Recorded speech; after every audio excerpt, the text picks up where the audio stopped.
Pa-install na kayo nito kasi napaka-neck turner sa daan. Sobrang pogi, ang ganda. Hello, Madam Pick Up. So guys, happy Sunday everyone. So sa mga nagtatanong kung meron nga ba tayong Predator Steel lightweight sa kanilang Triton Athlete. So guys, here we go. Magla-live tayo sa mga Triton Athlete owners dyan na naghahanap ng bumper na very lightweight and pwede sa mga stock na mag. So guys, ikutan natin tong Predator lightweight na steel bumper for the Triton Athlete. Sa mga nagtatanong, ito yung cut niyan. Okay, kasama na yung LED. Ayan, kasama na yung signal light niyan. Underwing, sa mga nagtatanong, kasama na yung 12mm ang kapal nito guys ha. Hindi yan hollow or static, talagang nagagamit yan. And at the same time guys, ayan, may shackle siya. And eto nga pala guys, kasama yung kanyang skid plate. So guys, free yan kapag nagkabil kayo ng front and rear natin. So sa mga nagtatanong, kung yung sensor ba nila is mawawala, no. Kasama pa rin yan guys, ayan o. May abang yan tayo dyan, ayan. And sa likod naman, pakita natin kasi nga nagpa-set siya ng promo yung bundle more, save more. So this one, ayan, kinabit natin yung robotic natin na roll bar. And for this one, ayan yung rear niya guys. Ikutan ko lang, di ba? So guys, sa mga nagtatanong, ito yung rear bumper natin. Predator, lightweight yan. Ito, meron niyang, kasama ng signal light niyan, may halo. Okay, so, and this one guys, sa mga nagtatanong, hindi mawala yung sensor. Ayan, lightweight yan. Ito yung likod natin. Okay.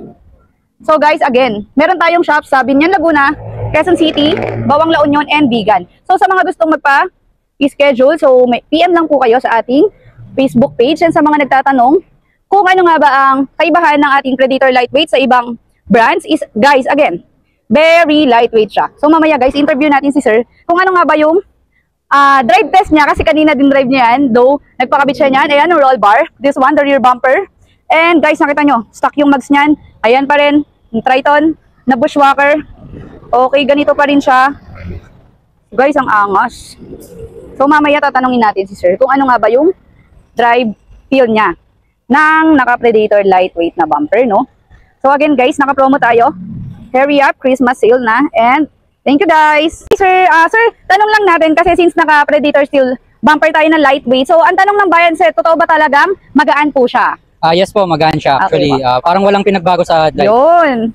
And at the same time, sir, ano po bang masasabi nyo? Since very lightweight nga po siya and kompleto po yung skid plate niya and then yung sensor nyo, sir, may babalik natin sa lahat. So ano po ang pwede nyo pong masabi, sir, sa mga Triton Athlete na owners na katulad nyo din po, na gusto magpa-bumper? So ayun, para sa mga Triton Athlete owners din, kumbaga, pa-install na kayo nito kasi napaka-neck turner sa daan. Sobrang pogi, ang ganda. Wow, gusto ko yung word na neck turner. So guys nga pala, bago nagpa-full setup kayo sir, di ba po, meron tayong yung uprodate na roll bar. So ano sir, masasabi niyo sir sa look talaga niya sir? Kasi syempre sir, iba yung sobrang bihira na naka-bumper sir, di ba, na Triton Athlete. So ano sir, ma-recommend mo ba na shock ba or very satisfied po ba sila? So at first, hindi mo talaga siya ma-distinguish na athlete kasi iba na talaga yung looks niya, pero mas maganda talaga. So recommended talaga na magpa-lagay na kayo ng bumper. Okay. Sir, tanong ko lang, bakit nga ba sila nagpalagay ng Predator bumper na lightweight in case? Actually kasi marami rin ako nakikitang naka-athlete and gusto ko maiba. So yun talaga yung pinaka-reason and nakuha ko naman yung outcome. Opo, thank you sir. Talagang ibang-iba eh. So marami rin kami sir nakakabitan ng bumper pero sobrang bihira ng mga may Triton Athlete kasi sir hindi nila alam na meron talagang para sa kanila.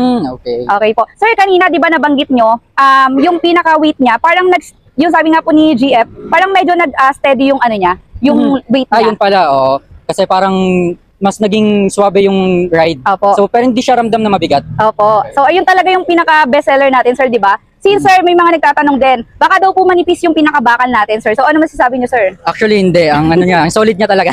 Opo, sige po. Sir, thank you so much for this interview, ah. Maraming salamat, sir, sa pag-patronize po sa amin. Salamat po. Thank you.